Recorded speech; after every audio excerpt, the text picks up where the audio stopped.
All right, Dirty Sports episode 685. We are live in 5, 4, 3. Welcome to the Dirty Sports Podcast. I am your host, Andy Ruther, coming to you live from Cincinnati, Ohio, with my co-host from Los Angeles, California, Joey No Chill Prano. Hello, Andy. Oh, that's a Tug Coker-esque. Yeah. Hello, Andy. Hello, Andy. Morning, bud. How you doing? I'm okay. How are you doing? I'm good, man. I'm excited to talk football today. Yeah, a lot of football yesterday. A lot of moving and shaking. Playoff picture coming into focus. Who's a contender? The only thing that's not coming into focus right now is the 1 seeds, which are suddenly up for grabs. I think the last 3 weeks of the NFL every year is so much fun.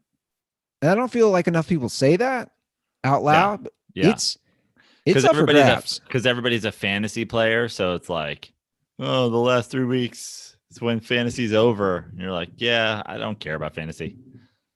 Yeah. Because like you said, 1 seed's up in the air, the playoff picture. I mean, the AFC is so competitive. I think what's most exciting too, at least for this year, I'm not sure. Well, I guess this is the plan going forward. I'm not sure I love it, but there's definitely a level an added level of excitement that there's only one bye team, which oh my gosh, historically, right? At least in the recent history, has been basically a path to the conference championship game. At the very least, if not the Super Bowl. I think, well, this year obviously is a little different with COVID and no fans. So, you could argue, and I will, that home field really doesn't matter that much this year. Right. I mean, but how much? I think that what changes is probably the travel aspect of home field gets heightened. But the actual atmosphere, not as important, obviously. But I gotta imagine there's so much more protocol now with you're traveling and you're getting on a plane and you get there, you gotta get tested again and blah blah blah blah blah. So I'm sure it's annoying, but more just having the bye. I mean, the last couple of years, if you had the bye, sure. Like I don't think. When's the last time a team appeared in the Super Bowl that didn't have a bye? Yeah, I'm gonna pose a hypothetical real quick. Okay. Aaron Rodgers or Patrick Mahomes. I'm just going to choose those two because those two are the leading candidates for MVP. Yeah. They get COVID. What does the NFL do? Before a playoff game, do they postpone it? I mean, these are legitimate questions that can happen. Yeah. I mean, that's going to be where it gets into the fairness factor because we've seen throughout this season how it seems like what they're going to do in case of COVID that there doesn't seem to be like a consistent strategy. And I know we talked about how the Broncos thing was because they kind of broke protocol. So it's their own fault. I think it'll depend on, or it should, it seems the precedent has set that it would depend on how one of these guys got COVID. But like the other question is if let's say you're a Titans fan or a Bills fan or a Steelers fan or something like that. Like, is this the first time ever where we had to worry about like a Celtic pride situation where like some Steelers fan with COVID is just breaking into the Chiefs locker room and coughing all over people? Like, giving Patrick Mahomes COVID is certainly a way to get through the Chiefs. Yeah, it's kind of like, what did they do back in the old days? They'd send hookers to players' hotel rooms. Yeah, Lawrence Taylor used to send hookers like the other running backs, receivers, hotel rooms. Yeah, sending a COVID hooker. Oh, double whammy right there. Yeah.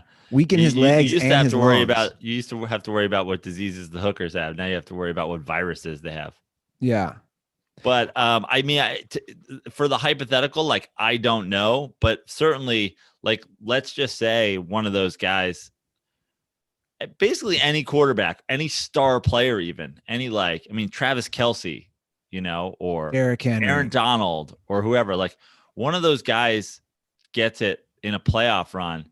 You're kind of like, whatever happens from here on out, so this is now the asterisk COVID Super Bowl. Yeah, and you're right. They have not set it up. There hasn't been a uniformed stance by the NFL. So if they start showing preferential treatment, which they already have, if they continue that, I think they need to release some sort of statement heading into the playoffs and say, we will delay the games if so many guys get it, or we will delay, or we won't. And tough luck, but the Chiefs have to play without Patrick Mahomes. Yeah. And Chad Henne or whoever their backup is. I don't know. We can start there, by the way. I think we should have I think there should be like an automatic quarterback. Remember when you would do that, like at when you played touch football as a kid, somebody was like automatic QB. I think there should just be like a veteran quarterback on the side, like ready in pads, just finding out what jersey he's going to put on and play quarterback if somebody goes out with COVID. Like he's the universal. Yeah. 14, but like you could take somebody that's like medium quality, like not like the best quarterback that doesn't make the playoffs, but like a middle of the road, decent starter that from a non-playoff team. Kirk Cousins. Oh, that would be so unfair. Can you imagine that? Kirk Cousins now in the playoffs when he actually can only play good teams. I'd almost rather take more of like a wild card. I'd almost rather take Sam Darnold. Really?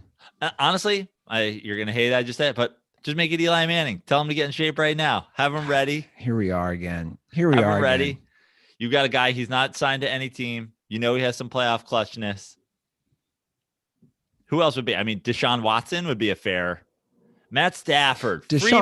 Free Matt Stafford. Hold on. These guys are good. Like Deshaun Watson's not a middle of the road. Neither is Matt Stafford. I mean, they're in the 8 to 12 top best quarterback range. It's pretty good. I'm saying like if the bottom third, if you take the bottom third out as like not the quarterbacks you'd want, so you've got 20 quarterbacks left, the 8 to 12 range is the middle of good quarterback play. I think Matt Stafford has earned this. Matt Stafford has earned a chance to play in the playoffs. Matthew Stafford. I do. I just think he's underrated because he's been on the fucking Lions. I mean, he's good. Don't get me wrong.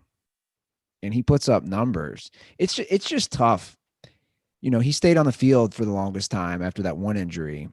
I think the other thing about Matt Stafford is you look at so many people who go to disastrous franchises, like people are talking about, oh, if Trevor Lawrence knew what was good for him, he wouldn't go to the Jets. Oh, of course, Joe Burrow got hurt. He went to the Bengals, blah, blah, blah, blah, blah. Like Matt Stafford has played well, is still there, is still alive. I mean, think about the quarterbacks that went to terrible franchises, and we don't know. Like, was Rick Mirer a good NFL quarterback on a dumpster fire team? He played till he was like 35, or was just he on a dumpster fire team? Like, was I mean, I think Ryan Leaf, safe to say, would have probably gotten into meth anyway. But like, should Achilles Smith have been out of football in 14 months? Yes. Or did he just get signed by the Bengals? Yes. I'm not going to give any leeway to Achilles Smith. He played one season in Oregon after being a junior college transfer. Yeah. I did look at the YouTube section briefly, and I think we got some funny comments. Not even funny, but legit. Just vaccinate these guys. Like, there's this debate, and I actually saw an article about it. I didn't read it. Like, should premier athletes be able to get vaccinations quicker? Look, I have no problem if they want to give vaccinations to Patrick Mahomes and Aaron Rodgers and the 14 starting quarterbacks for the playoff teams. I'd certainly say let's get like the truly high risk people vaccinated, then go from there. They can get it before I can. That's fine with me. I don't think they should get it before grandparents. You know what I mean? It's 14 people though. Yeah.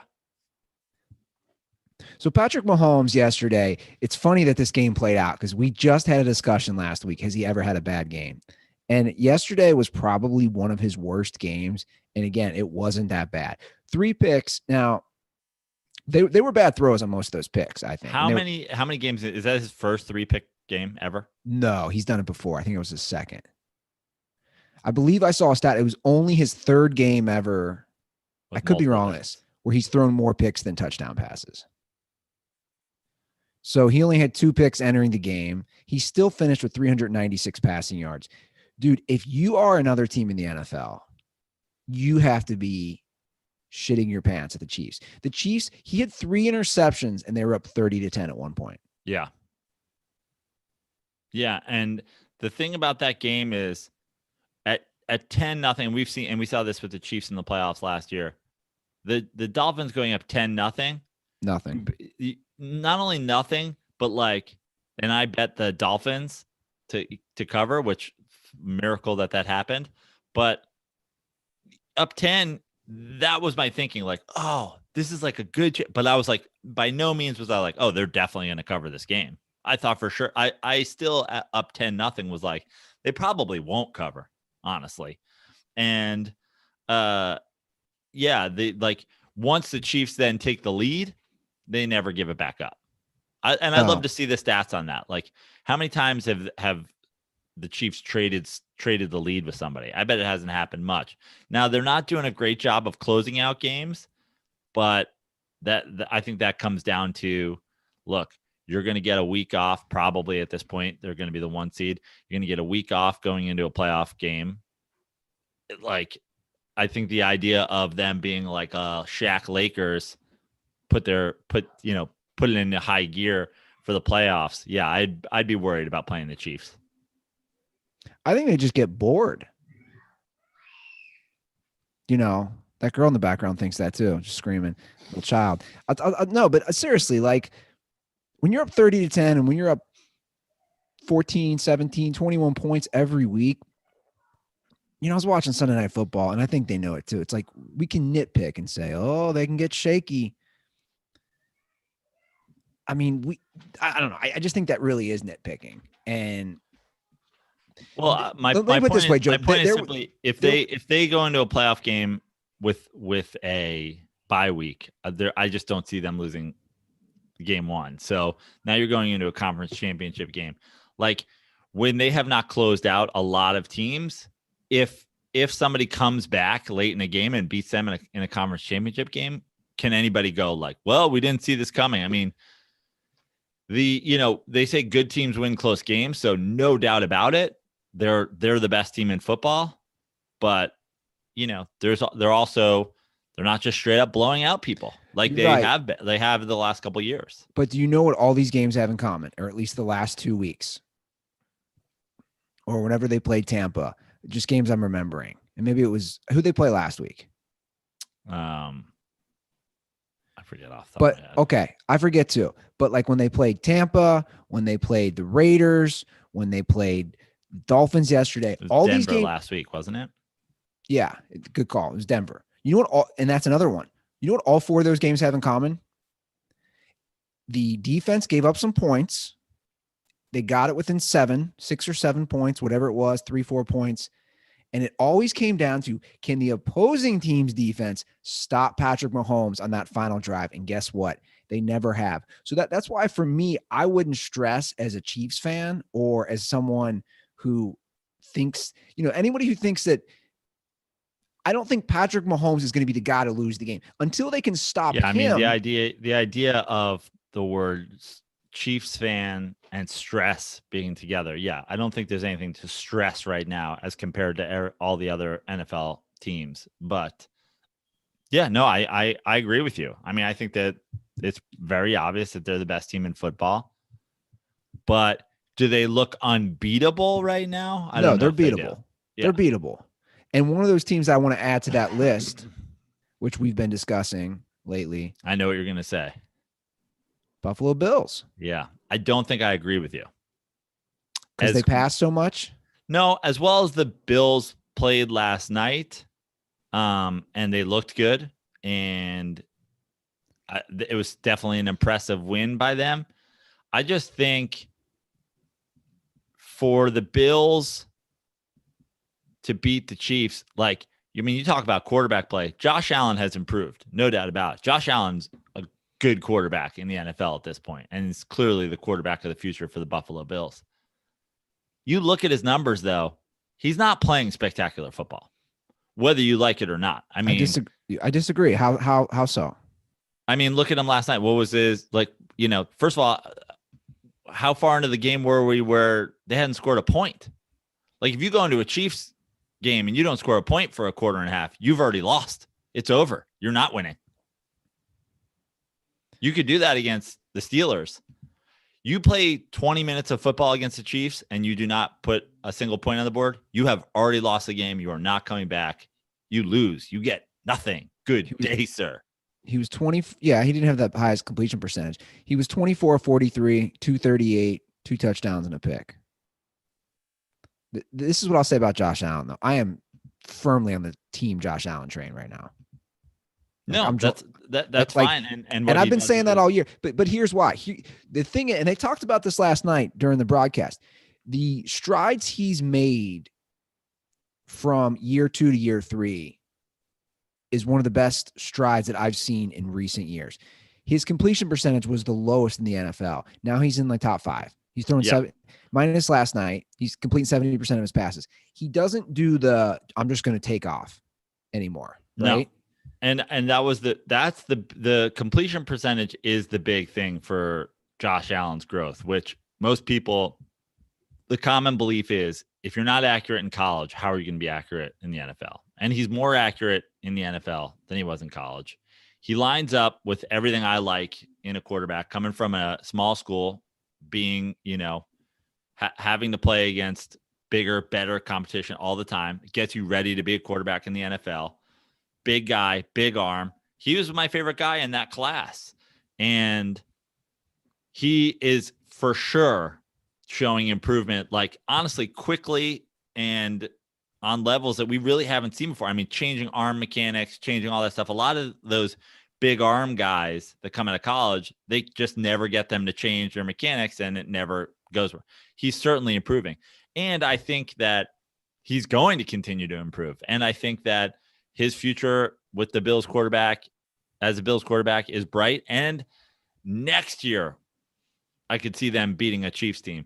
But I still don't see, you're going to need to completely shut down the Chiefs if you're going to have halves of football where you can't put points on the board. But we're not talking about their defense yet. And I think the Bills defense is very talented. They're ball hawks. They know how to tackle. They know how to cover in the secondary. They can get to the quarterback. I think the Bills are an overall pretty complete team. Now, the thing that they lack is a running game. I think they pass it too much. And that's what is going to be able to undo the Chiefs, is keeping them off the field. Yeah. Now, look, dude, he has had games, though, man, where he slung it around. Look at against Seattle, where he did play. Yesterday, he didn't sling it around to start. He had a rough start, and obviously they caught on, and they really started gelling in the second half. I like him a lot. I do, too. I just think, if your strategy is throw the ball a ton and score 26 points, you're going to have a hard time beating the Kansas City Chiefs. Yeah, I think you got to put up 30 on them for sure. But, I put them in the mix is what I'm saying. I think the Steelers are in trouble right now. Yes. And I've been laying off giving the Steelers the business lately, because what do you say about a team that's undefeated? But to steal one from our boy Tug Coker, I've been on the Steelers are paper tigers for a solid 5 seasons now.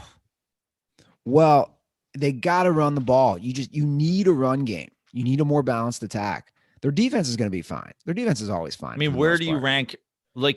And again, this is, if we start the show talking about you got to be afraid of the Chiefs. If we agree the Chiefs are the best team, and if we agree at some point you're going to have to beat the Chiefs, unless somebody does it for you, where do you rank the Steelers in the AFC in terms of the AFC goes to the Chiefs. If the Chiefs are 1, do the Steelers have the best chance of beating the Chiefs? I think we agree that we like the Titans' strategy of run the ball. Do I think that the Cleveland Browns, even though they have a running game, have a better chance to beat the Chiefs than the Steelers? No, I don't. So, like, I don't know. I think I have the Steelers like not in my who's the best team, but who has the best chance to go to the Super Bowl in the AFC. I might have the Steelers 4th. Yeah, and let's not forget Indy. Indy looks great. Indy runs the ball. And they have a defense. And they have a defense. So it's the same formula that the Titans are using. Now they have the anti-clutch in Phillip Rivers. The guy, the only thing he can ever do under duress is impregnate his wife. Yeah. But we'll see. That's a good feat, by the way. Yeah. We'll see. We'll see if Phillip Rivers can do. I mean, hey, let me ask you something real quick about that. Yeah. I was having this discussion with somebody this weekend. You think at a certain point you're just kind of an asshole for pumping out kids? I think you are.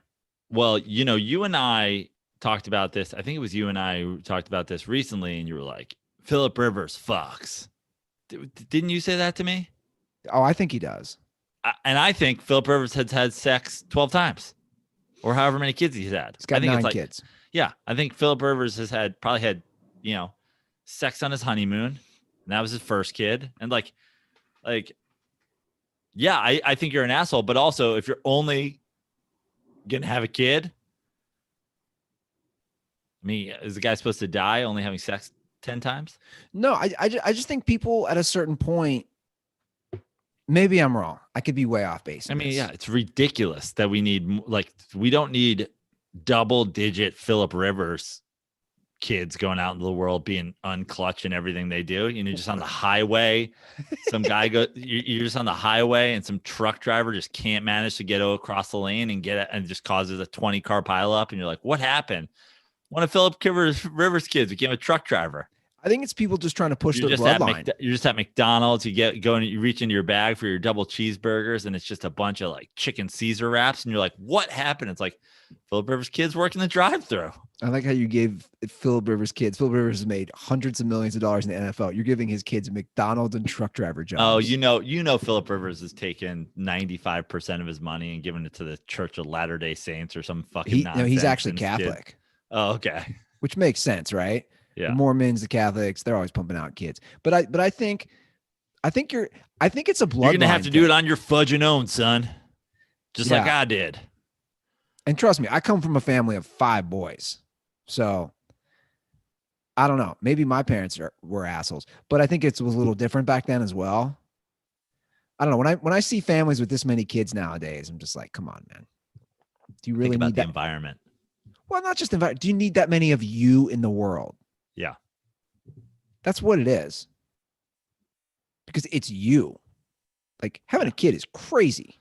Also, what's the deal with Phillip Rivers' wife? Go to brunch and take a picture of your eggs and put it on Instagram. How much fucking attention you need? How many kids you need being like, Mom, we love you.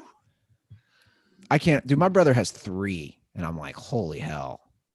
I can't imagine 9. Imagine having 9 kids and not being able to swear at them. Oh, I'd be like, shut the fuck up.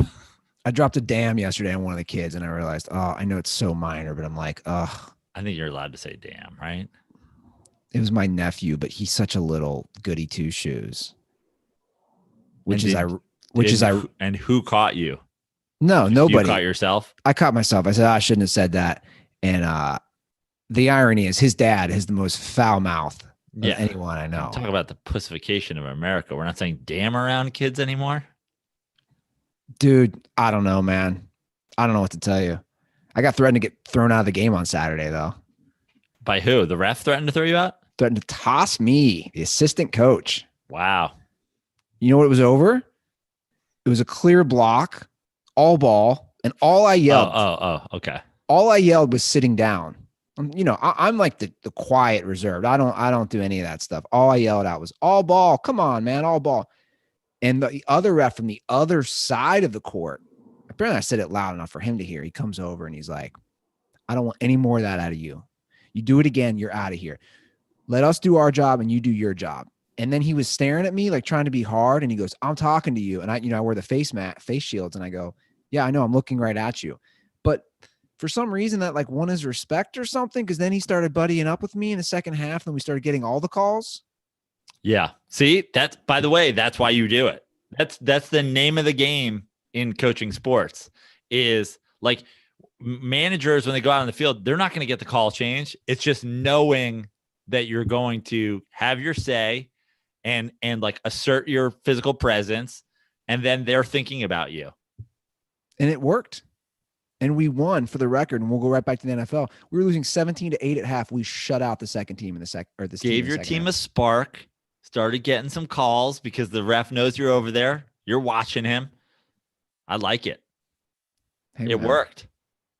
This is a good learning process for me. That's very Terry Collins of you. Oh, come on. We got to have our shot. So are you going to put back to the Steelers? Are you going to put them in back of, let's say, like a Titans or Colts? I mean, that's what I'm saying. Like, if you've got the Bills up there, I mean, the Bills just beat them. You can't not say that the Bills have a better chance of beating the Chiefs than the Steelers do when the Bills handed it to them last night in primetime football. Like, so I'm going to put the Bills above them. And then, yeah, some combination of Chiefs Colts with the running game. Or sorry, Titans Colts with a running game. What an AFC South team? Yeah, no, I like it. I agree. I mean, right now, let's look at the AFC standings real quick. Obviously, the Chiefs are first, Steelers second, Bills are third, Titans fourth, Browns fifth, Colts sixth, Dolphins seventh. Ravens are hovering. Huge game tonight against Cleveland, and the Raiders are ninth. Look at that. It's really bunched up, man. I am so curious how the Browns perform tonight. Yeah. I'm actually rooting for them. I'm going to say it. I'm rooting for the Browns. I'm rooting for the Ravens. I got the Ravens money line because I think this could be a down week for them. But also, it's kind of a win-win for me because I think I don't think the Browns run the table from here on out on the season. So for me, huge game next Sunday night, Giants and Browns Sunday Night Football. So it's like if they survive the Ravens, maybe their letdown game is against the Giants. And if they have a letdown game against the Ravens, maybe they bounce back. So it's kind of a win-win. I'm kind of betting against myself in a way, putting financial opportunity above my happiness quotient.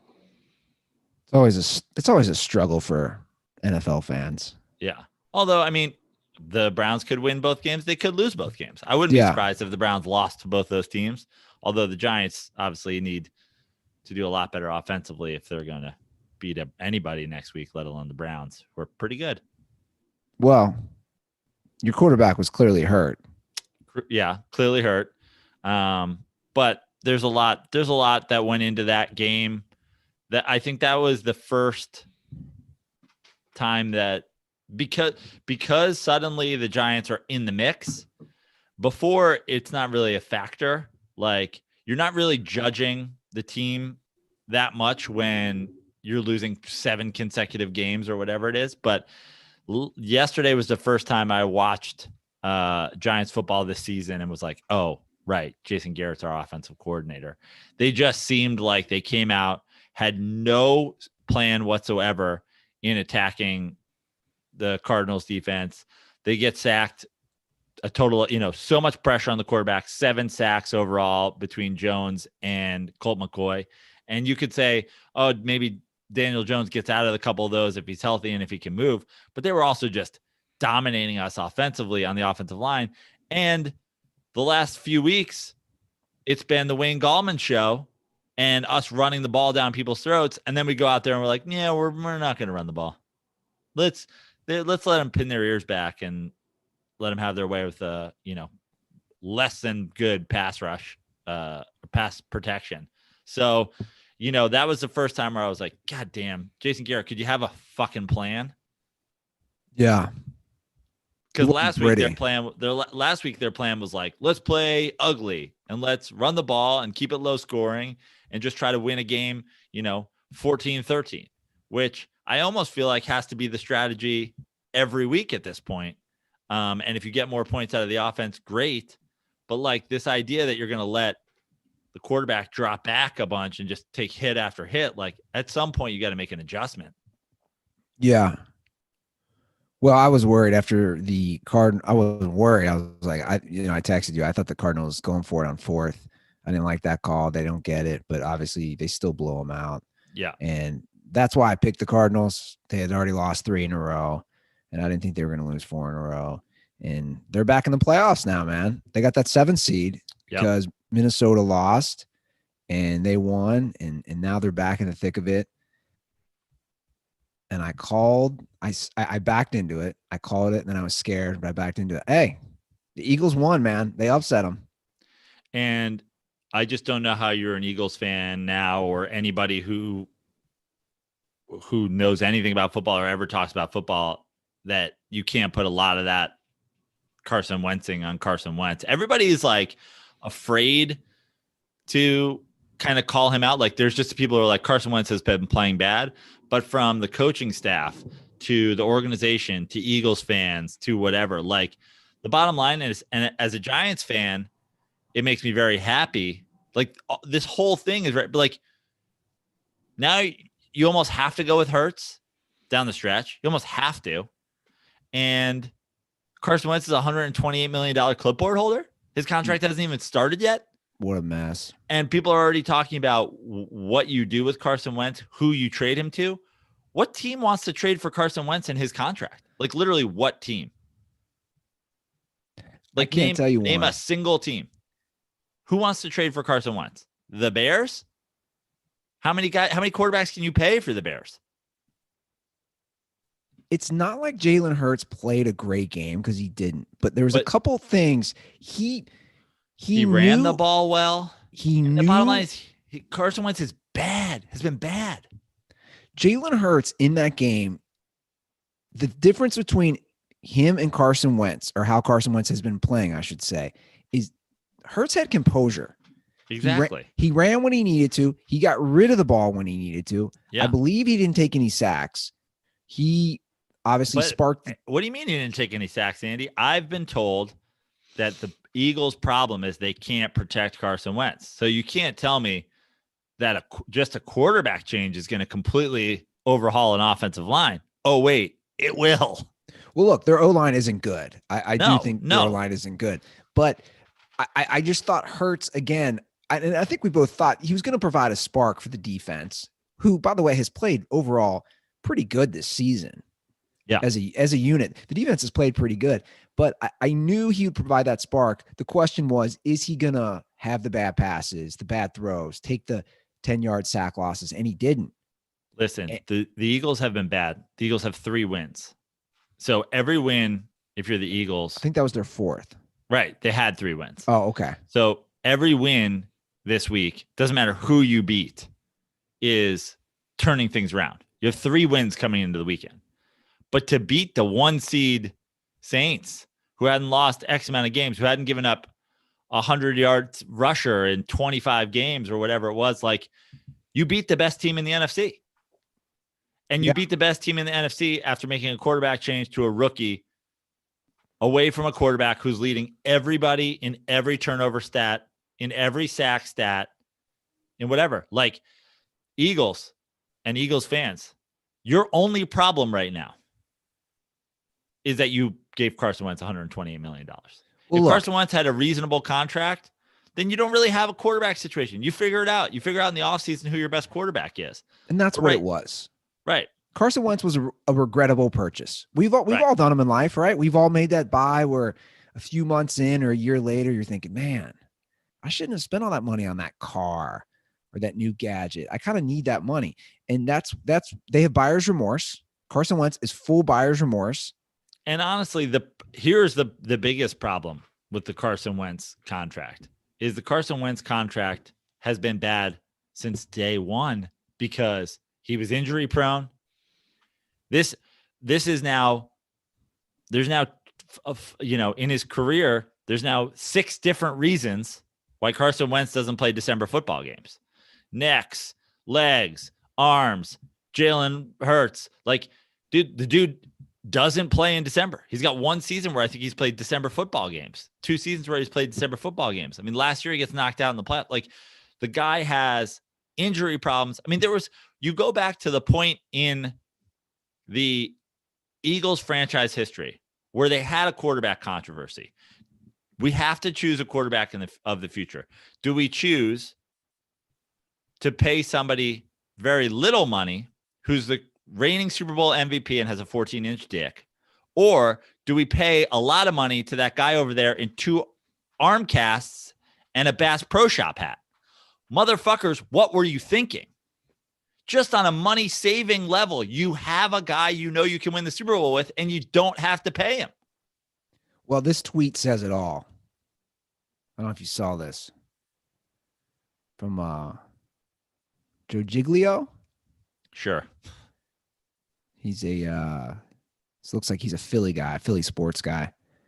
This tweet says it really says it all. And the comments or the tweets or the responses under it also say it all about Eagles fans. Every comment under it has an eagle, a flying eagle in its screen. The defense of I don't get the Carson Wentz defense. Stop. If you're an Eagles fan, look, I don't have a stake in this. Because they don't want to realize that their salary cap and everything is on fire. And they're paying a backup. Who wants to pay a backup quarterback $128 million? And the contract hasn't started. This is the tweet. Doug Peterson, when Carson Wentz starts, is 35-33-1. Doug Peterson, when Carson Wentz doesn't start, 11-3. End of story. Facts don't lie, people. Look, I have no problem with Carson Wentz as a person. But they're not winning games when he's in there. And then I'm looking at all the replies, all just angry Eagles fans. Because Doug Peterson doesn't call a good game when Wentz is in there, but he suddenly calls a good game, whether it's Nick Foles or Jalen Hurts or whoever. Guys, imagine even writing that. Why are you defending it? These are factual evidence. Carson Wentz isn't winning games with you guys. When he's not in there, you're winning games. Don't you want... Take me through this thought process if I'm an Eagles fan. Don't you want to win games? If your boy Wentz is in there, you're not winning games. It's almost like Eagles fans don't want that Super Bowl because he didn't win it. Like why are we standing so hard for a guy who doesn't get us W's? I don't understand that thought process. Andy, listen, I don't need to understand it. I don't want to understand it. I'm a New York football fan. I hate the Philadelphia Eagles, and I hate all of their fans. And the whole thing makes me happy. I hope you keep both of them. In fact, I think you guys look Jalen Hurts is winning games. Give him $150 million. Have you guys thought about having $250 million quarterbacks just to see what happens? No team has tried it. You guys probably should. I'm all for it. Honestly, it's always Pats or Genos. I think Carson or Jalen. Have all of Philly divided. Have them on the same sideline, the same way you have those 2 cheesesteak places on the same corner, and have the whole city arguing over which is better. And the answer is gyms. The answer is a third one that isn't there, that isn't even in the same thing. And that's probably the right answer. The right answer at quarterback's probably neither of them for the Eagles, but great. I love the whole city on fire arguing over which one of these isn't or is the right answer. I'm a Giants fan. I love it. In fact, one thing is for sure. It's not Doug Peterson, guys. Whatever happens, don't give up on Doug Peterson. Keep Doug Peterson. It's definitely a quarterback problem. You guys just have to figure out which quarterback is the problem. And his 4th down calls are atrocious. And he got a couple. Worst. He got a couple of them yesterday. But this again, the stats don't lie. They showed it. His 4th down conversions from like 2019 to 2020. I'm sorry, the first couple years was like 54%. They're down to like 38%. They're just not working. Honestly, and even early on, they were bad. If you just take out the Super Bowl season where every idiotic call went his way in some sort of magical deal with the devil, I'm sure they're atrocious. Yeah, but I promise that's not the problem. And the answer for a quarterback is on your sideline. Pay Jalen Hurts, lock him up. You don't want him going somewhere else. Lock him up. Invest. Good teams need quarterbacks. You should have 2 of them. You know what it is? You know what I think it is? It's the camo. They're like, Carson Wentz has the camo. I'm going to root for Carson. It's the arm sleeve camo. I mean, if you want to talk about a divide in Eagles fandom, the guys who like Carson Wentz wearing camo, They also don't like Jalen Hurts for a reason. I don't know what it is. If I can figure it out, I'll let you know. But there's something about everything they like about Carson Wentz and his digi camo and his Bass Pro Shop hat. There's something about Jalen Hurts that rubs them the wrong way. We'll figure it out. I'll do an investigation. I'll do a deep dive. Cool. Get back to me on that. Yeah. Because of his mediocre game, I'm just going to call it mediocre, Patrick Mahomes. And because he played a great game, I'm going to continue to put Aaron Rodgers just a slightly above Patrick Mahomes for that MVP. I mean, this week was certainly a big boost for his MVP campaign, right? I mean, he goes 4 touchdowns, has a pretty solid game. Doesn't throw a pick, or throws 1 pick. Doesn't throw a pick. No, he didn't throw any picks. And he threw Mahomes, 3 touchdowns. 3. Okay. So, yeah, I mean, as far as the race goes, and again, I think Patrick Mahomes is the best quarterback in the league at this point. But who's more valuable to their team? I think it might be Aaron Rodgers. If I had to vote, which I don't, I'd vote for Aaron Rodgers. So Patrick Mahomes leads the NFL and leads by a lot as far as passing yards. Aaron Rodgers leads in touchdown passes. I mean, Aaron Rodgers is 39 touchdowns to 4 interceptions. Mahomes 33 touchdowns to 5 interceptions. I mean, they're both playing great. Yeah. And what's their difference in yardage? And I'm sure Rodgers is not second. No, Rodgers is 4th. It's under 6. It's about 550. But just let's talk. I mean, weaponry wise, Travis Kelce's leading the NFL in receiving. Dude, it's not even fair.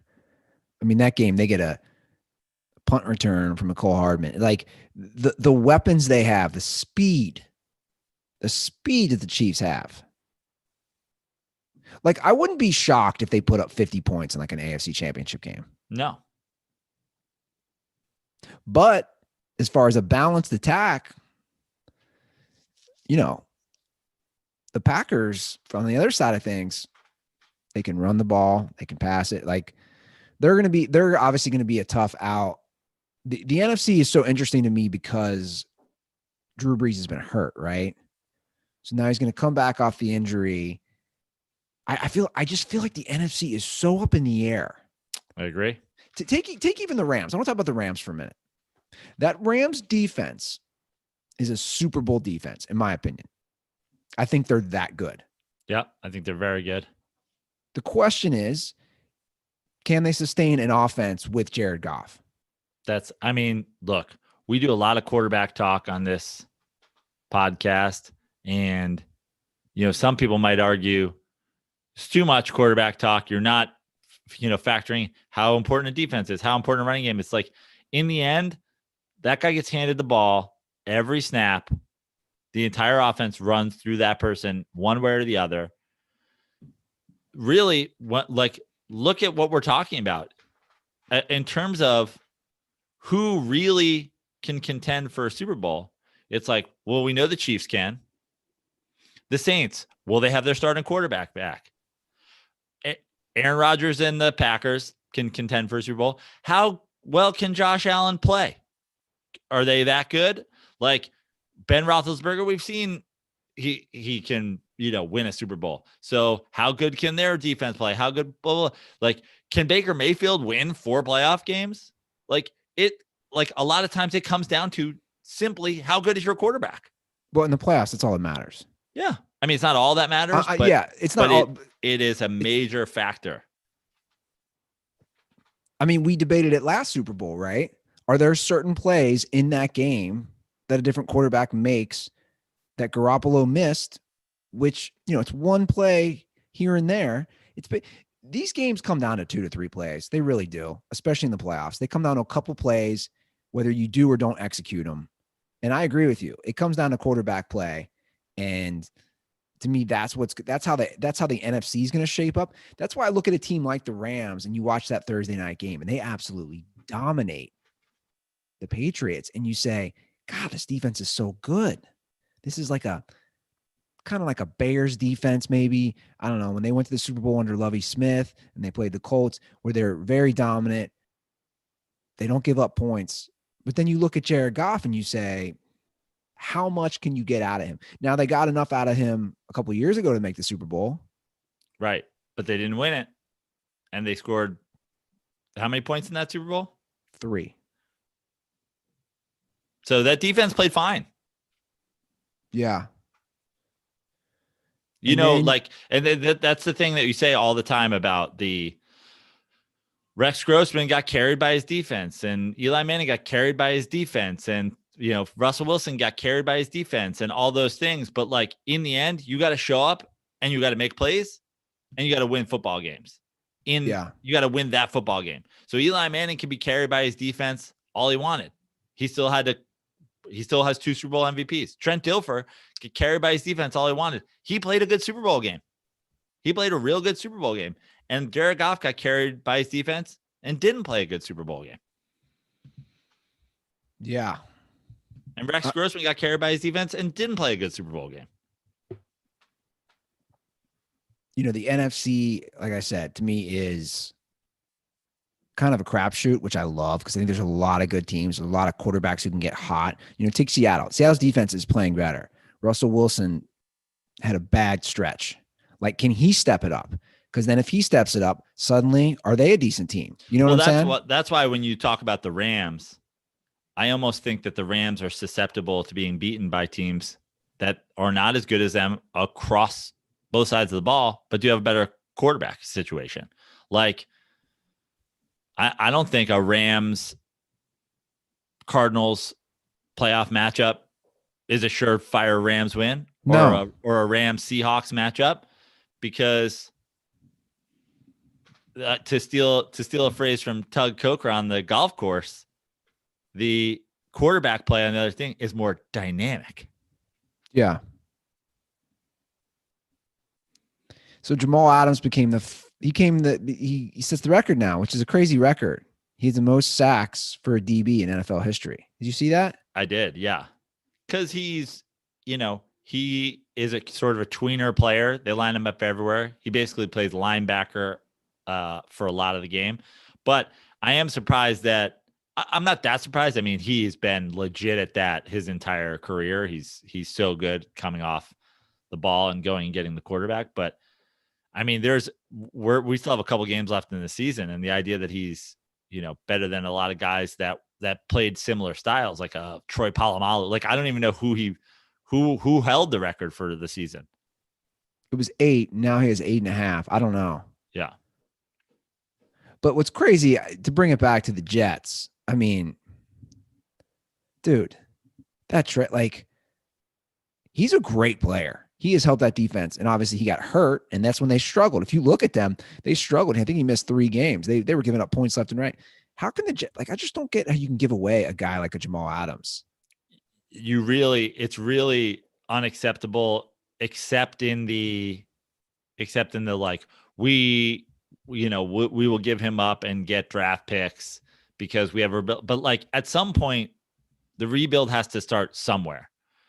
The idea that you're starting, and I hate it, and I hate it for Trevor Lawrence. Not that I'm like a Trevor Lawrence fan or anything, but like the idea that you're just going to go full bottom out, let's start with a quarterback. That's not the best way to win, because once you figure it out, it's going to take you a couple years to figure out. You've already got to pay that quarterback. The best thing to do is start building a team, still be bad, get a quarterback who immediately makes you decent. Maybe win a Super Bowl under that rookie contract, which, if you have a Jamal Adams type, you've got an all-pro player on the defense. You get an all-pro potentially player on your offense. You're well on your way. I mean, look at the Rams. I mean, they went to a Super Bowl and it was Aaron Donald, build the whole thing around Aaron Donald, and we'll figure the fucking rest out. Yeah. By the way, it was Adrian Wilson from the Cardinals he broke it from. If I'm Trevor Lawrence, I can't do it, man. I can't go to the Jets. Like, these guys have to realize, it's the same thing I said about Burrow. You are a business yourself. You're a business. When you think about it that way, if you come in and you're halfway decent for the Jets, your value is a lot higher than it is if you're, the best player on the Bears. I know. It's still New York. It is still New York. It's the media capital of the world. I'm just thinking, okay, you have a good point there. Marketability, commercials, endorsements. I'm just saying, you're not seeing Sam Darnold. You're not seeing Sam Darnold in any commercials right now. Well, Sam Darnold isn't very good. The Jets aren't very good. But I agree with you. The other question then becomes like, where do you want to go if you're Trevor Lawrence? Because the quarterback situation in a lot of places is filling up, and some of them maybe, recklessly. Sure, if you're Trevor Lawrence, would you love to be the Rams quarterback with Sean McVay in the second biggest market in America and be, have all the media that comes with living LA? Sure, but just like the Wentz deal with the Eagles, like the Rams made that Goff deal and they got to live with it one way or the other. Let's see how that goes in the playoffs, like we just talked about. Yeah. But where do you go? You want to be in Jacksonville? At this point, I don't know, man. I don't know if I take Jacksonville over the Jets. Yeah, I don't know. I have a feeling Trevor Lawrence and his QAnon stuff isn't going to go over great when they move the Jaguars to London. I just don't believe in this stuff. QAnon. Wait, where are you making Trevor Lawrence a member of the QAnon? Trevor Lawrence Mr. Anti-COVID until he got COVID. It's all a hoax. No, he just wanted to play. I don't think he was anti-COVID or a hoax. I think he just wanted to play. I mean, didn't they have Football Lives Matter shirts down there? The head coach did, Dabo. Yeah. Dude, college football, man. That's just one giant LOL to me at this point. God, who are these people who care about it? Who are these people? I keep saying it. People in states that don't have professional football teams. Or decent professional football teams, for that matter. Ohio. But Browns are up and coming. Yeah. Bengals, not so much. The Bengals, it is such a joy to watch the Bengals, how bad they are. I mean, they had a straight up butt fumble, which I put out. The tailback fumbled off the O-lineman's butt. Yeah. They had 3 fumbles in the first 15 minutes of the game.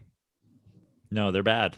They're bad. You talk about an organization that is just going nowhere. If I'm Joe Burrow, I have so much remorse about going to the Bengals. It is bad. I saw a local article here. I think we have a solution. It'll never happen, ever. But here's the solution for the Cincinnati Bengals and the Mike Brown problem. So the lease currently runs through the city through 2026. The city's so fed up. It's arguably the worst stadium lease deal as far as for the taxpayers in the history, they say. Like, we're paying for all this, right? We got the short end of it. But like, as far as the way it was worded, one of the worst deals ever. So 2026, the Bengals are here through that. This guy's article said they need to go the full Green Bay route. It'll never happen. The taxpayers of Hamilton County, where Cincinnati's located, we all need to buy the team and become shareholders. Like, that's the only out. Yeah. Solid play. I mean, is any smart financial investor being like, give me a lot of stocks of the Bengals? I mean, you're not going to make money. No. But okay, let's say the Bengals are valued at $2 billion, which I think is what they are. There's a couple million people in greater Cincinnati. Dude, everybody chips in $10. And is my math right on that? Or is it $100? I mean, $100? I don't know. I don't know how, what is a share? Doesn't a share of the Packers, isn't the share of the Packers like a couple $1,000? Is it? I think so, but I'm not positive. $500, something like that. I put in Packers shares, and the first thing that came up is Packers shares are worthless.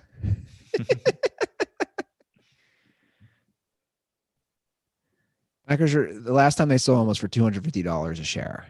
Okay. Yeah, the Green Bay Packers are the only publicly owned NFL team, which we knew, but the shares the Pack fans shell out are virtually worthless. Yeah, so city's screwed, man. I don't know what to tell these people. Just don't support. That's all you gotta do. I'm in the thick of it, Prano. It's just I can't even do the local paper. I can't do the I do it because I subscribe, but like the opinions, oh my God. I think I could GM the Bengals better with zero experience. Legit. What would your first move be? Like right now? Yeah. Moving forward, fire the coach. Pay money to get a decent name coach, a coach who has either credibility or somebody who's coming up in the ranks, and I know they're not easy to find, but a great coordinator like a Sean McVay or there was moments of competence with Joe Burrow and the Bengals this year because of Joe Burrow. Yeah. But I'm saying that's a combination of Joe Burrow and the head coach. No, it's all Joe Burrow. I think Joe Burrow's that good. I think you're seeing the same thing in Los Angeles. I think Justin Herbert is that good that he's covering up all the awful play calling or decisions by Anthony Lynn, who they can't even get a fucking field goal on. That was unbelievable. Joe, that's coaching. And then the coaching is after he's like throwing, I don't know who under the bus. Did you see his we just can't run the ball there? Well, you're the head coach of the football team. I didn't see that. They were just about that. He's like, well, just in that situation, I'm not going to talk about it anymore in this. You just can't run the football in that situation. It's like, who are you talking about? You are the head coach. Who's behind you? You know how you always call Bill O'Brien and Mike McCarthy boobs? Yeah. I think we need a boob rankings. We rank our quarterbacks by pizza sizes. Jared Goff's medium pizza. Patrick Mahomes, Supreme extra large, whatever you want on it. We need Anthony Lynn right now is, if we're charting the boob rankings for NFL coaches. Is he the biggest boob standing? He's the biggest boob who has a job right now, in my opinion. The Chargers are a debacle. And they won. Because whatever's happening in Atlanta is also a debacle. I was counting on Atlanta. I bet Atlanta. I was counting on them at least covering that game. They ended up being dogs in the end. And God, Atlanta. They've been ruining you for about 4 years. Dude, longer than that, man. I can think back to high school and college when, Atlanta was killing my parlays. I don't know. I wish you could set the internet gambling things to not let you bet certain teams. It's no matter what happens, it's fraudulent if I bet the Atlanta Falcons. You give the Bucs any chance of making noise in the playoffs? Making noise, yes. Making the Super Bowl, no. Everybody, there's just all these people that want to say when they got it going right, the Bucs are going to be tough to beat. They're going to put it, and listen, I'm on the, Tom Brady realist campaign longer and earlier than everybody. This idea that 43-year-old Tom Brady, who's never been good against the pass rush, is going to survive 4 playoff games with a Bucs team that doesn't have Bill Belichick. Absolutely not. To me, I'm saying absolutely not. I think they're, where are the Bucs in the NFC playoff rankings? I don't have the Bucs that are ahead of the Rams. Yeah, I don't either. So where, of all the teams that are going to make an NFC playoffs, who do you give the Bucs a better chance of making the Super Bowl then? The NFC East team? The Seahawks? The Maybe Cardinals? Seattle. They're right next to each other. The Bucs are a 6th seed. If the playoffs started today, the Bucs' first round would be at the Rams. Right. But again, it comes back to quarterback play. So there's our discussion. Yeah, but you know what also comes back to quarterback play is Aaron Donald's going to get to Tom Brady. And that was a tough Super Bowl when he was a Patriot. I like a Bucks at Rams game. Could they win it? Yeah, but then that's their making noise to me. You would put your money on the Rams. Yes. I don't know if I would just yet. And I know what you're saying. I mean, they held Brady to 3 points after 3 quarters in that Super Bowl. But they just played a couple weeks ago too. Yeah, I don't know. Any aspect of that game make you think that the Bucs could beat the Rams? Tom Brady in the playoffs does. It's like it's just a facade. But it's not. You guys got 30 career. Tom Brady has 30 career playoff on the Patriots. Wins. Okay, fine. But he's 30 career playoff wins. You know who's next? Do you know who's next in that list? How far Tom Brady is ahead? Joe Montana, I think. It's 16. Tom Brady's almost doubled up the next highest for playoff wins. Now, if we do playoff wins by coaches, how big a discrepancy is there between Bill Belichick and Bruce Arians? Bigger or smaller? I mean, do you think there's a bigger discrepancy between Tom Brady playoff wins and Jared Goff playoff wins, or Bill Belichick playoff wins and Bruce Arians playoff wins? I don't know how to answer that, but I do know I'd put my money on the Bucs. Maybe it's me being a Tom Brady guy. I'd still trust.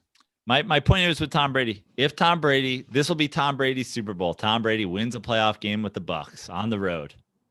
Tom Brady, he's done it again. 43. How's he doing it?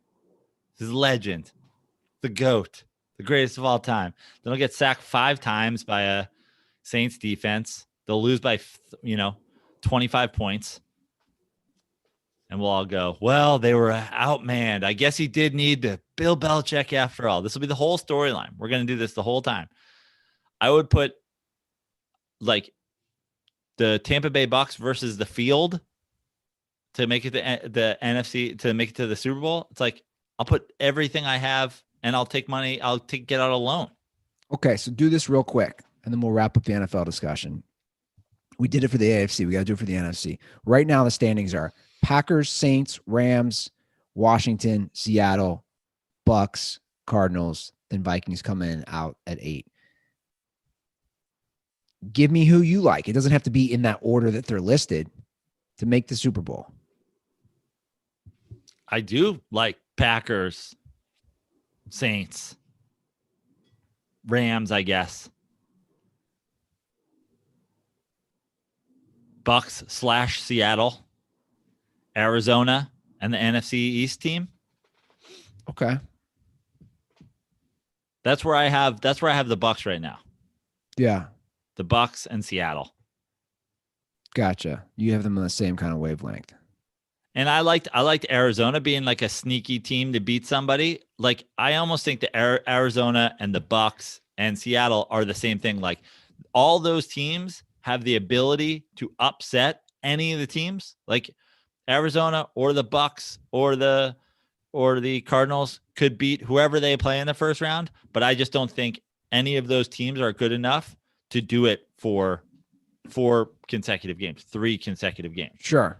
I don't think any of those teams could have what it takes to make the Super Bowl. Now, both, if 2 of those teams do that in the first round, like, things can get messed up in the playoffs very easily, but you look at, again, recent history, and it's been, obviously there's been 2 buys, but in recent history, if you're not the 1 seed or the 2 seed, you're not going to the Super Bowl. Yeah. Yeah, it's going to be interesting. That's what I'm excited about. Tom Brady, and also in Tom Brady's career, I know, again, it's not a regular season, but how many times in his career has Tom Brady won 2 road playoff games in the same season? 0 times. I'm going to guess 0. Maybe early on they were. Again, though, I do think no fans is a huge equalizer. No fans is a huge equalizer. No fans the other direction is a huge equalizer as well, though, right? Like, it wasn't just that he wasn't playing on the road. He was playing a home game. It's hard to win in Foxborough. True. We'll see how it plays out, Joe. We got 3 more weeks of football and then playoffs. Here we come. All right, let's transition to some baseball news. Big news out of Cleveland yesterday. The Cleveland Indians will no longer be called the Cleveland Indians. Was this 105 years? Something like that? 103, 105? Yeah. And it was a tough weekend for some fans. I mean, there were some fans on Saturday who had to deal with a female kicking an extra point in a college football game. And then on Sunday, get hit with the Cleveland baseball team is no longer going to be named after the Indians, which were falsely named after like Native Americans. Like, there's so much. And to me, my issue is just like, I actually at this point believe that all of those people are bots. Like, dirtballs. I say this to you. It could be. I say this to you, and with complete and total honesty, I do not wish to have a Joey No Chill screaming, telling you to kill yourself conversation. If you support, if you oppose the Cleveland Indians no longer being the Cleveland Indians, please reach out to us. Like, I got to hear from someone's mouth, like a legitimate, calm reason on why, like, who are you? Well, let me just read my tweet and then some of the exchanges, because I think I went in like I'm not gonna be angry. I'm gonna like have a discussion with people. So I tweeted this last night, kind of what you said, basically, because that's my stance. I said, so some people are mad Cleveland is changing their team nickname, which was named for a group of people that weren't even from India and shouldn't have even been called Indians in the first place. So my stance is this, guys. This is not a woke issue. I don't want to hear that, and I'm sick of hearing that. And any idiot pundit or commentator who's calling this woke, it's not a woke issue for me. This is a geographical issue. From the start, a group of people was mislabeled and misnamed. They were not from India. I don't know why this is so difficult for people to understand. When people came to colonize the Americas, I think everybody knows the tale of Native Americans. But I want to know. I feel like people don't know, or maybe let me refresh people's hazy memory. They came and they thought they had sailed around to India, the country. So they labeled Native Americans Indians. They're not Indians. They're Native Americans. And by the way, we've been calling them that for 30 years in the United States. Yeah. Like we did this in the not woke 90s. The 90s, like, you know, I mean, think about how everything has changed. I mean, go back now and look at the words people used in stand-up comedy in the 90s. Look at Eminem's songs in the early 2000s. Like, it was not woke. And in the 90s, we started this process. In the 90s, I specifically remember in grade school. So this is but my other problem is, who cares? I don't care. Like, I don't care if the Mets change their name tomorrow. I don't care if I support my teams. Okay. And, you know, I'm lucky enough that I guess that I'm from New York and that my New York, like, everything I wear, like, you catch me in Giants gear. Yeah, I have some stuff that say the Giants, but most of it, you catch me wearing a New York hat, it's NY. You catch me wearing my Giant stuff, it's NY. Like, the Knicks push Knicks more than they push New York, but like, it's a city thing. Like, that's the important part. They're not saying we're going to make them the state formerly known as Ohio's Cleveland whatevers. You're still Cleveland. And honestly, this made me think about it. And I'm sure there are going to be like English soccer fans or European soccer fans who correct me and tell me each of these teams do have a mascot and blah, blah, blah. But like, when you see box scores from soccer, you don't see Bears, you know, Eagles. You see the city names always. It's Man United. It's Roma. It's Munich. It's whatever. Like, we're not talking about whatever silly animal they've decided to represent them, let alone a race of people that were, again, mislabeled. Like, who cares? I don't think Washington football team should have a mascot. Be the Washington football team. Just like every soccer team is the so-and-so football club. Be the Cleveland baseball club. We need to now we need to like have some scientist figure out what the most common animal in the Cleveland area is so that they can be the spiders. And it's like, who cares? To what? Sell merch? Look, I have no problem with a nickname. I do like having a nickname, a team mascot. I like that. Look, it's for a guy on the soccer. sideline in a fluffy outfit. Like, but what do you like about that? I like it. I think it's part of it. Are you wearing some heavy Tigers merch for the Bengals back in the day? You're wearing a lot of tiger stripes. It's like, but I think a lot of people do, Joe. Like, you can take that angle. That's not my thing. I like. My point. I like that my high school. If your mascot is trash, like, who does it hurt to remove it? The soul of the team is still there. I think, again, a lot of this is so misguided, and we keep saying I'm against a lot of the cancel culture. Joe's against a lot, but again, this isn't cancel culture when something was mislabeled. And I went back and forth with somebody because I don't care. But if you're going to be called the Cleveland Indians, make somebody who looks like Gandhi your mascot. Because guess what? Gandhi was from India. And this is the truth. I don't care. And then I was going back and forth with somebody. But it wasn't changed because it was wrong. It was changed because it was offensive. Somebody said to me, and I've seen this a lot on the responses from people, they only had 100 years to change it. That's literally, I can't think of a worse argument. It's a terrible argument. Guess what used to be a common word? A lot of bad words that we don't use anymore. But also, they had 100 years to change it, and then they finally do. Like, next year, you could say they had 101 years to change it. So at some point, like, would it have been better if it was like you had 80 years to change it and you changed it in the 90s when everybody realized that it should be changed? So what's your argument? That you fucked up for so long? Yeah, it's the most flawed argument ever. It's like, I've been a shitty person for 40 years. Imagine getting pulled over on the highway and somebody being like, your tire's flat. It's like, I had 2 miles to change it. At this point, I'm just flat tire guy. I'm not changing my tire. Yeah. What an idiotic argument. I've been cheating on my wife for 40 years. Hey, you had all those years to change and not cheat. No, I'm just going to keep doing it. You have lung cancer. Well, I had 40 years to quit smoking. I'll just keep smoking. But I'm seeing this a lot. And again, if this is not cancel culture, this was a wrong name, which was labeled wrong, which was changed in the 90s.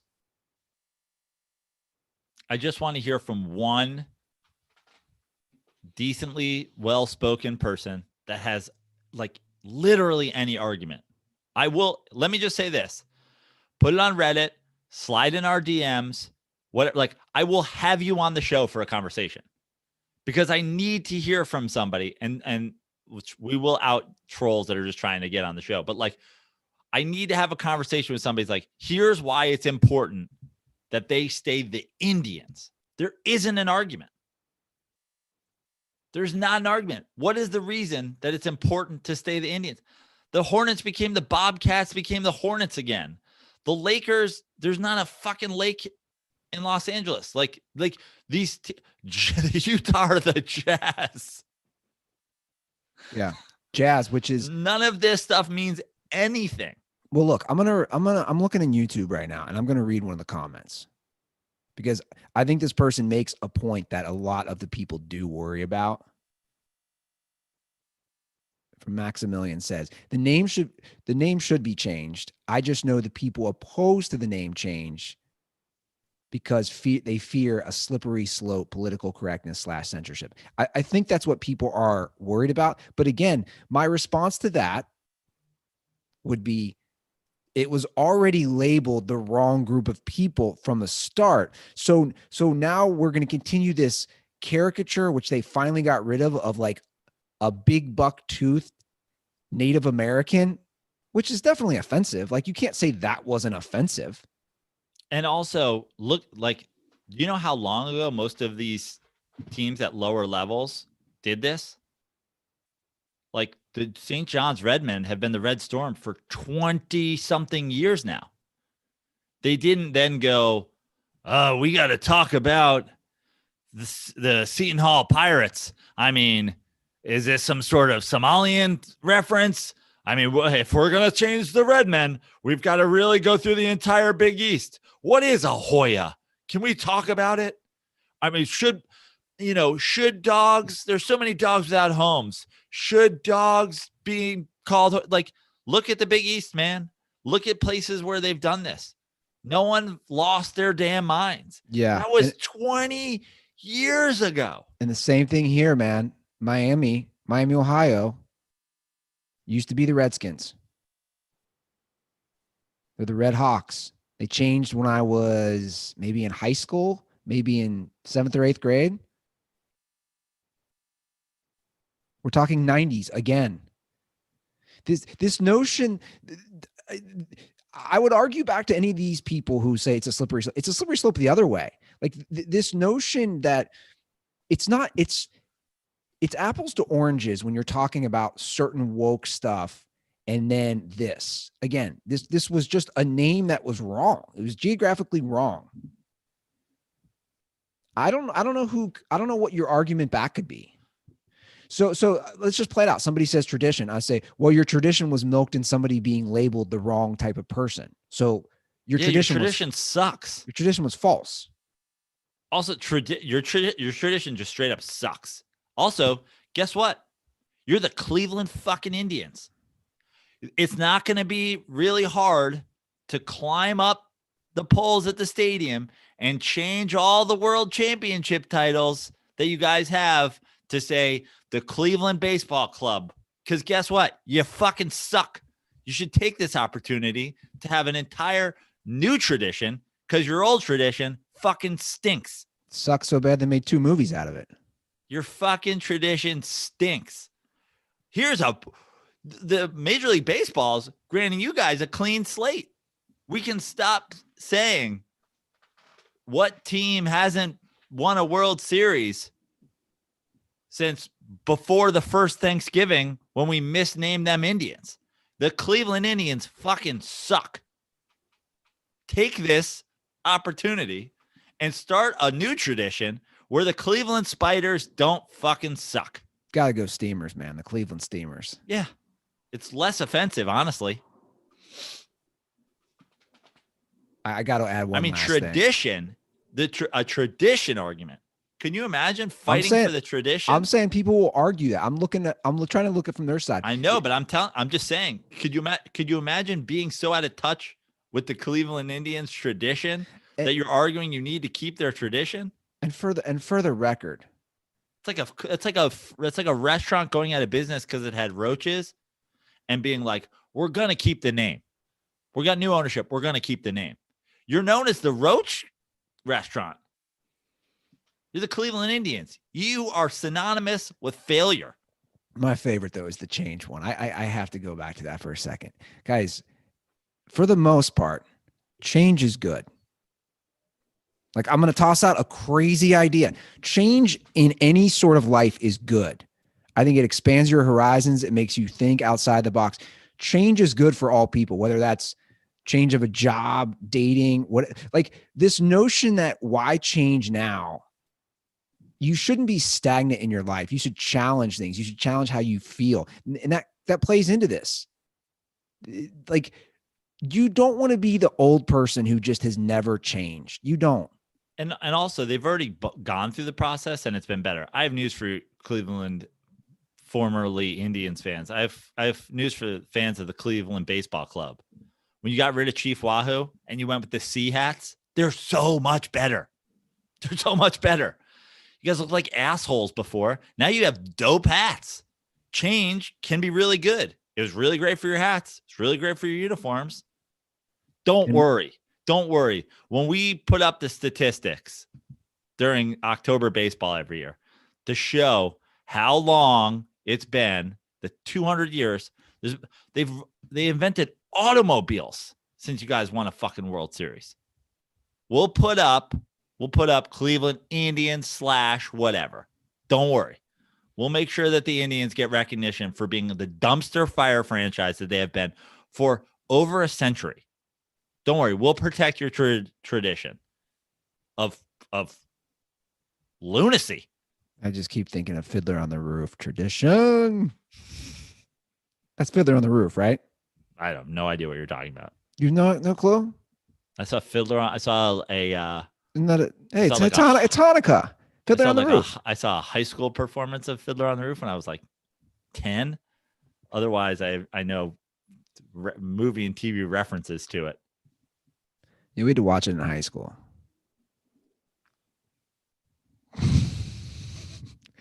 That's a deep dive that I just missed completely. Well, it's a nice transition into calls later. It is. It is a nice trend. We can get to calls right now if you want. Yeah, I just can't. Like, I want a real argument that doesn't make me do blinking guy. Yeah, but here's my advice, dude. Don't get mad. Like, don't talk down to the I'm just saying if you like think for 2 seconds before you say, well, it's tradition. The Cleveland Indians suck. Get rid of your tradition. Your tradition is a tradition of terribleness. So I'm just saying that this is what people on the internet do all the time. They just go, hey, how about this? How about this? It's like, think about it for 2 seconds. But Joe, it goes back to the change thing. I mean, it really does. People are scared of change. People in life in general, people are scared. The New York Jets, if they get Trevor Lawrence, should immediately change. They should immediately become the New York something other than the Jets. You got a brand new quarterback. You got a brand new head coach. Get rid of this. Just get rid of this history of terribleness and start anew. But again, I think people keep the colors. People hold on. We as people, it's a psychological thing. We hold on to things. We don't, and I have no problem with that. There's certain things you can always want to hold on to, but people just don't want to change. I mean, Obama ran an entire campaign on it, right? Change. Yeah. Even though he didn't really change that much. Shots fired politically. Which, by the way, he ripped that off from Sam Cooke. You know that, right? I know nothing. Yeah, that was one of his albums, I think, covers. Sam Cooke's a great artist. Yeah, incredible.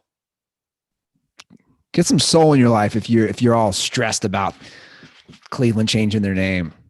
If you are, I gotta hear it. I bet there's members of my family who are gonna stick by that, and I'll argue with them. Guarantee it. Stick by what? What a brilliant opportunity. There's people who don't want to give up the name Indians, man. Even though, again, the people were mislabeled. I don't understand. It's literally like me going on a trip to Italy and somebody being like, hey, you're Canadian. I'm like, no, I'm American. No, you're Canadian. No, literally, I've never been to Canada. No, you're Canadian. Yeah, it's kind of it's the opposite, right? Where they're like doing, you're like, yeah, I'd love to be Canadian. yeah, no, I'm Canadian. It's fine. It's label. Yeah. Trudeau, not Trump. Trudeau. Totally. That's my guy. It's like a Canadian going to Europe and then being like, American. He's like, please, no. Sorry. I'm actually Canadian. Unbelievable. You want to get to some calls? Let's do it. Let's see what we got here. All right, here we go. Dirtball calls. Yeah. Dirtball calls. Dirtball calls. We got the dirtball calls. All right, we'll start off with this one. Hey, Dairy Sports. This is McKay from Houston, Texas. The current draft class, I think, has some of the best young receivers we've had in a long time. C.D. Lamb, Justin Jefferson, Henry Ruggs, T. Higgins. And I was just wondering if this could be one of the best wide receiver draft classes. Now, the other draft class that had a bunch of other good receivers were the 1996 draft that had Keyshawn Johnson, Terrell Owens, Joe Horn, and Marvin Harrison. Do you think in a couple years after this current class of 2020 that has C.D. Lamb, Justin Jefferson, Henry Ruggs, and T. Higgins, just an extra year of them knowing the system and playing in the NFL could match that current class of 1996? Stay dirty, and good luck to Andy's third grade team. All right, bye. Thanks, McKay. We actually we took our first loss yesterday. Yeah, we're 2-1 now. All right. You don't want to win all the games. Our best player fouled out in the third quarter. No. Foul calls were bad. The foul calls were, what were they, 18-4 yesterday. You guys are playing a little too aggressive. They're too handsy. You gotta get some slide drills going. The ref called a 3-point shot from half court when he was clearly trying to pass it. What do you mean? A third grader doesn't shoot the ball from half court. Oh, I gotcha. He was going like foul. He's going like this. It's a foul either way. Not in the act of shooting. Anyway, right. I gotcha. I agree with you. It is good to lose. I feel like there's Broncos fans, by the way, who are also just losing their mind because Jerry Jeudy was not included in the this current rookie class. I'll say this: that class really good, by the way. Yeah, that class from '96 has 2 Hall of Famers, man. Well, that is what I was gonna say as well. Is like I think the depth of this class is right up there. I don't know if there's also another class that's been recent. Like you're gonna get. I just think that the receiving game over the last 20, 30 years, just from the way these offenses go, like it's just better than it's ever been. And from the way that the way these offensive plays in terms of using all the route combinations, freeing up guys. I think, just like in any sport, I'm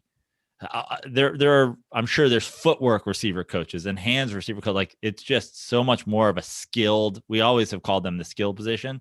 There's just so much more skill and technique now. So it's just going to keep getting better and better. But like you said, depth wise, this class is right up there. This is a ridiculous receiving class. There's been a couple of classes recently that have had guys that are ridiculous, but from a topping it out standpoint, yeah, 2 Hall of Famers.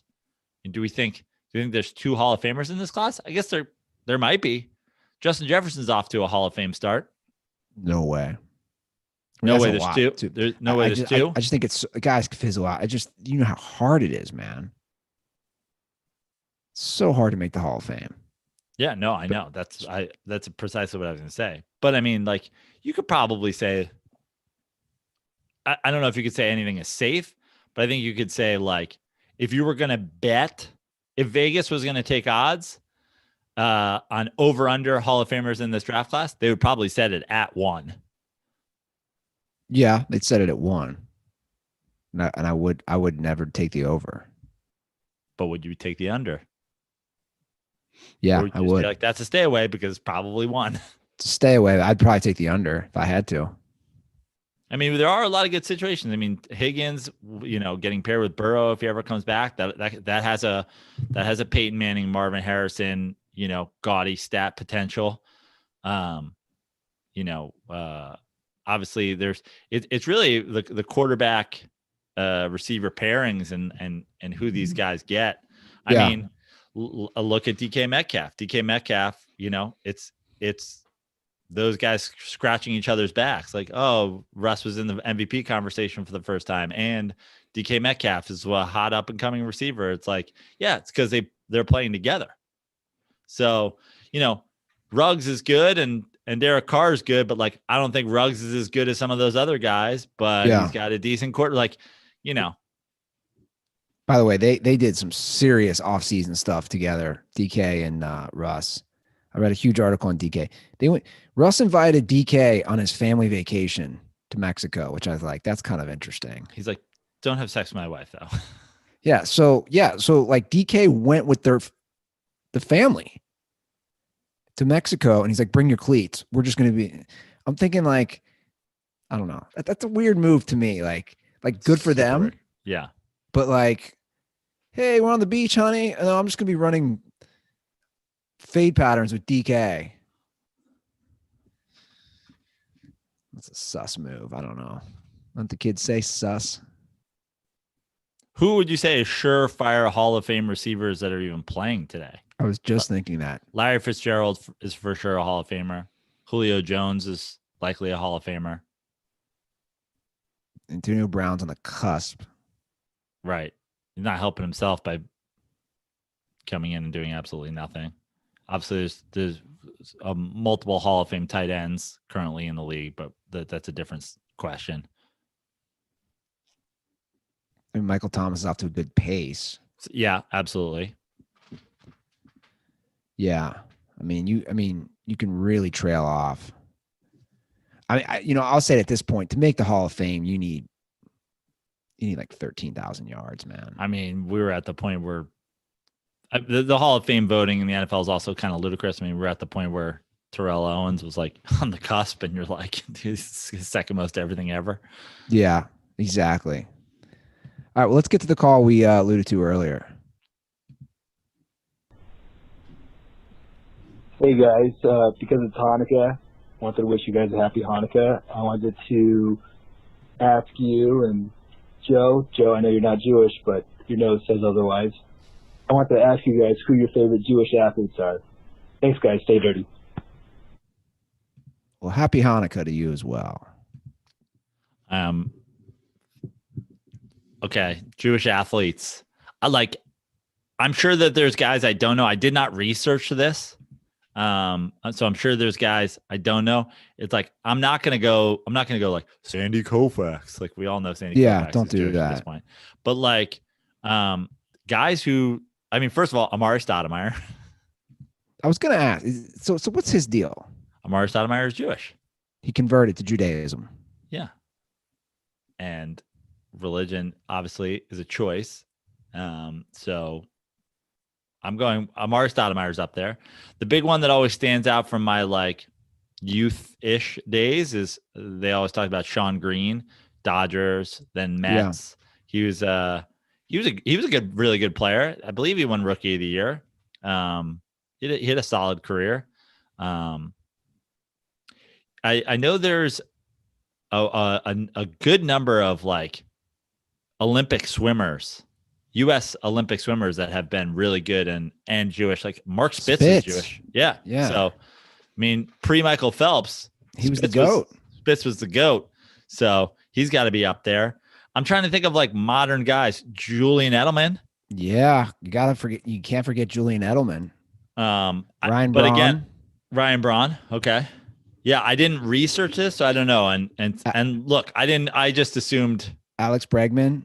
I assumed Philip Rivers was, Jesus Christ and Church of the Latter-day Saints. So, I just found out from Andy Ruther he's Catholic. So yeah. I don't have a lot of, knowledge of athletes and their religions, but was Rock Carew Jewish?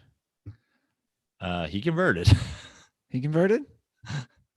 That's in the song, right? Hall of Famer Rod Carew. He converted. That's what I'm saying. Yeah.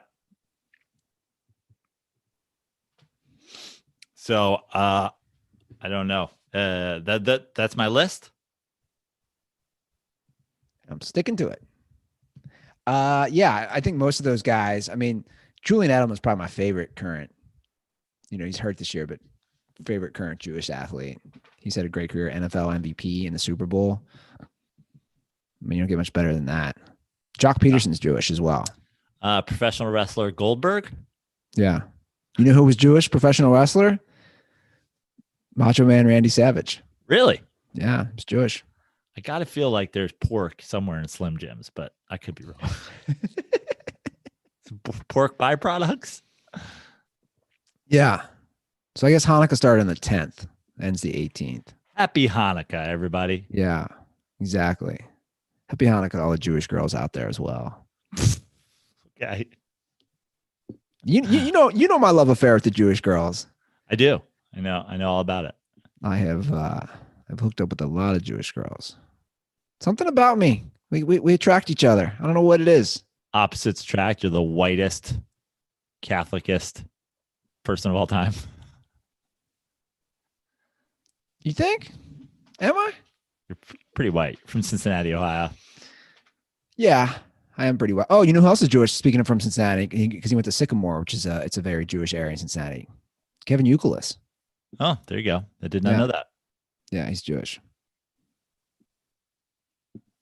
We're just going to end the show by very randomly thinking of. I mean, I like. You got to go to a list. Yeah, it's not easy. This is not me being anti-Semitic in any way. I just don't.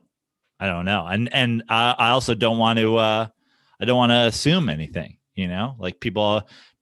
The amount of people who have assumed I'm Jewish wrongly. Not that there's anything wrong with being Jewish. Remember when you used to other than being part of ludicrous organized religion.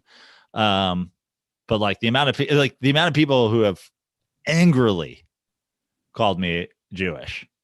I'm like, wow, okay. Sorry, guys. Remember the racist calls we used to get like 5 years ago? Yeah. I have a feeling we're about to get some because we said that the Cleveland Indians shouldn't be named the Cleveland Indians. I don't think we are, Joe. I'll be honest. I'd be shocked if 2 people replied. Okay. I like I said, I'll repeat myself. Like I'm open to an honest conversation about it. I just cannot think of an honest, real reason why anybody would be opposed to it. Because I don't know how you come back from me saying, hey, they were given the wrong name to begin with. Like, I don't know how you come back from that. And that's what I'm saying. There's multiple layers of it though. There's a lot of layers of it. There's the clearly offensive mascot. There's the Native American community not liking it. There's a lot of things. So layers upon layers. I just don't know what your argument. There's a 7-layer argument against, and your argument is what? Woke people. We can't let woke culture get out of control. Too late, dude. Pick your battles. Yeah, that's what I always say. Exactly. This ain't a battle to pick. Yeah. Like I am all for battling things I think are ridiculous and overreaches and being woke, such as Latinx. I don't know a single Latino or Latina person using the word Latinx. I haven't even gone down that wormhole and to even really know what you're talking about. Well, my point is that's something that white people who have PhDs are trying to tell other white people is offensive when if you talk to anybody who comes from that background, trust me, they're not going to agree with that. But my point is, let's pick our battles. And in my opinion, this is not one that you want to pick because it's just stupid and it's wrong. But if you do want to pick it, hey, we are open to listen. The hotline is 310-359-8365. So drop a call, drop a tweet, drop a IG DM at The Dirty Sports or at Andy Ruther or at Fix Your Life for Joe on Twitter or at Joe Prano on Instagram. Let us know. We're here, guys. We're not going anywhere. And I promise you, I will keep it civil. Even though my tweet yesterday, what I figured was a very just straightforward tweet, the guy said I was speaking down to people. And I will not make that same promise, but I will make an attempt. I will promise to try. But if you say shit like tradition, like what do you want me to say? Like how do you tradition? Well, it's 100 years of tradition of garbage. I think it's a lot of bots, though. I think back to your initial point. Yeah. Just in general, like my thing now is when there's an argument on that's very divided, and I don't think this one is extremely divided, but when there's arguments like that, and I look at profiles, when your profile is at Indians 06572, you're not a real person. Yeah, you're just not. All right, guys, that's the show. It's been fun. Again, the hotline is 310-359-8365. Give us a ring. Drop an iTunes review. Drop your Twitter, Instagram handle, and I will get some koozies. little teaser. Might be a live Dirty Sports coming up. Might be Andy Ruther and Joe Prano in the same room. Possibility. It's possible. Could happen. Could. No promises, but it could. That's right. Boys could be getting back together. There's a rumor of a live show happening possibly around Christmas. Albert Bell and Manny Ramirez in the same lineup once again. Ooh, corked back galore. It's going to be great. All right, guys, that's the show from my end. Joe, you got to add anything else? Nope. All right, Dirtballs, have a great beginning of the week. We'll